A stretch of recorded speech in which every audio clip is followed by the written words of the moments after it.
La situation est sous parfait contrôle des forces spéciales de la garde républicaine, mais les parvis du Palais de la Nation portent encore des stigmates de la violence des combats de ce dimanche matin.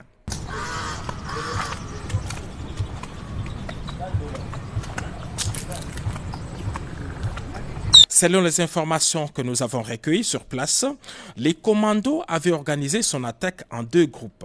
Un premier groupe, conduit par le chef de file, Christian Malanga, s'est servi des véhicules arrachés au privé cette même nuit après avoir tué leur propriétaire, a lancé son assaut depuis la résidence de l'honorable Vital Kamerhe dans les quartiers des ambassadeurs à Gombe. Équipés des drones et autres armes automatiques, ils sont arrivés par ces minibus Esprit de Vie et attaqué immédiatement la résidence. Après une forte résistance et l'arrivée du renfort, les groupes des sieurs Christian Malanga a pris la direction du Palais de la Nation, se servant même de la Jeep escorte de la police affectée chez Vital Kamerhe et dont les conducteurs avaient été préalablement neutralisés.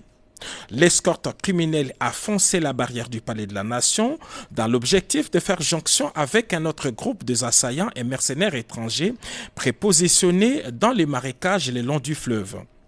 Très professionnels, les forces spéciales de la garde républicaine ont cerné les groupes puis lancé les feux sur les assaillants, mettant ainsi fin à leur aventure. Aucun élément de la garde républicaine n'a été touché dans ces combats, mais plusieurs membres de ces commandos, y compris leurs chefs, ont été tués et plusieurs autres capturés.